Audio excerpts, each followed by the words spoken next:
Or what about public safety? I mean, this is a progressive institution, and yet our security force spends all day driving around in circles in an SUV. Isn't that ironic? Yes, it is. On purpose, guys. This is obviously just Hampshire's way of letting us know it's okay to question authority. So yes, next year the funding for the Lemelson program may get cut by about 2/3. And yes, we're probably losing key members of the painting program. Sure, it's true that adjunct and temporary faculty means a total lack of stability within our advising committees. But don't you get it? If we didn't deal with this stuff in college, imagine what a shock it would be to go out into the real world. So yeah, it's easy to talk about how all the other colleges in the area have really nice dorms or delicious dining services. Of course they have beautiful greenhouses and actual auditoriums to host their performances. But is that where we would have wanted our money to go? We got a huge bicycle shelter thing. And we get pizza at like every student group meeting. Pizza! Seriously, people. Our time at Hampshire was worth over $160,000 each. That figure makes us sound Ivy League. And Ivy League kids have it easy. They aren't underdogs. They don't fight for justice. They just coast on through. Clearly, we are not Ivy League. We are progressive liberal artists. So I can't stand up here and complain about how ghetto Hampshire is. I'm paying good money for that image.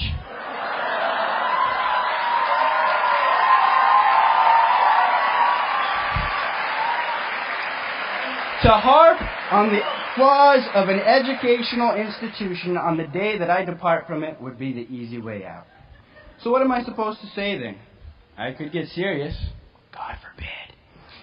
And focus on the items most troubling to me as I leave college. It's been an incredibly intense and active year at Hampshire, the most impassioned I saw during my tenure.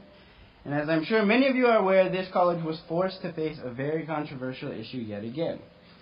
Though it's been present all throughout the college's history, the issue of racism boiled to the surface in a very real way this year. And as student speaker, it would be completely irresponsible not to make the effort to use this occasion to reflect on these events. After all, this is the only time of the year that so many members of the community, parents, students, staff, faculty, and administration are all gathered together. So I could share some of the things I've learned. I know that for me, this year has been totally transformative in how I think about racism and anti-racism and how I view this college in relation to such issues. I suppose in attempting to give some insight to all of you, I would have to start by encouraging that you all question the history with these concerns. The events of this year are but the latest in a struggle that has been present in this college since its founding. Yet for me, this year's are the most troubling and the most hopeful. But can I even talk about this, though? I am but one student, one white male student. If I were to attempt to talk about this, it would be so hard to navigate the fact that my perspective is from the vantage point of someone who does not ever have to feel the personal attack of this institution and this country's inherently racist foundations. In fact, as a white student on this campus, I have to admit that I too have contributed to racism. Not intentionally or maliciously, mind you, but by virtue of the fact that for so long I could live and study on this campus comfortably without ever having to worry about the consequences of my action correlating to the color of my skin. So it's tricky.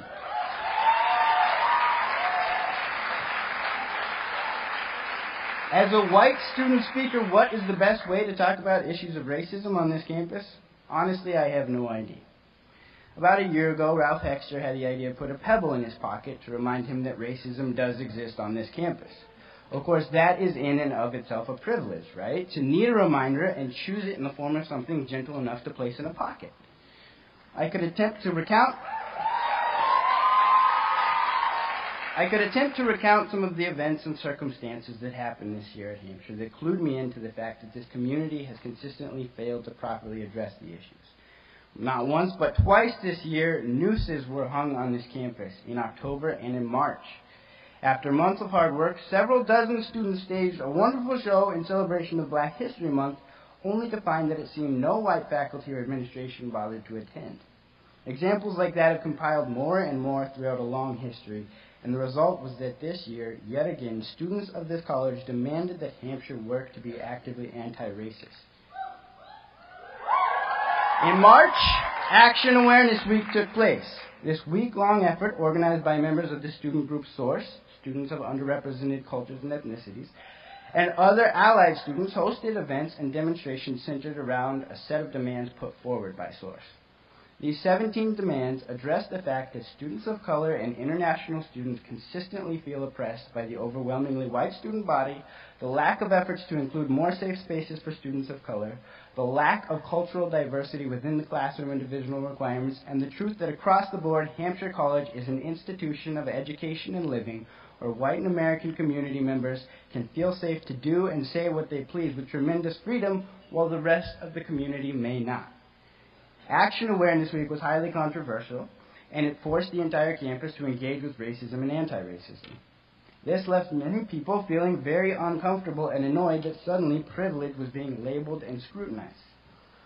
But despite the controversy, the administration did respond. They agreed to negotiate the terms of the demands, and these negotiations between a group of student representatives and administrative representatives concluded just 3 days ago on May 15th. Though the results of this agreement are indeed promising, the nature of the struggle is that it does not end there. I could go on and on if I thought it appropriate. The crowd gathered here today is made up of alums, future alums, parents, and trustees who keep this college alive. I could say to all of you, take responsibility. You too can demand that this institution, this community, always work to be actively anti-racist. For if you do not make this demand, you must accept the reality that by not working actively towards anti-racism, you contribute directly to a mentality in our society and in Hampshire College that breeds racist behaviors.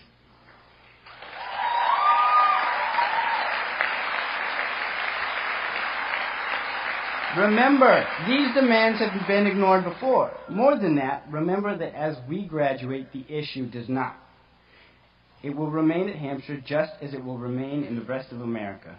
As we go off into the abyss, it is our responsibility to retain this truth. The country is not finished addressing civil rights and equality because they have not yet been achieved. Unfortunately, progress only comes in the form of constant and unyielding effort. Anti-racist is not a title someone can achieve. It is not a means to an end. We are humans and we have the power to create a better world, but we do not have the option of finishing that task. I mean, this would be a great forum to say something like that, but it'd be kind of a downer. Plus, it would be a major risk because this is a joyous occasion and probably a lot of people would be annoyed if I talked about it for as long as I just did. Not to mention, if I did talk about race issues, I'd be just another white guy with a microphone and an audience. I mean, my presence here would be a testament to the fact that the very issues I'm talking about are so present and twisted up with the college. That would be ironic.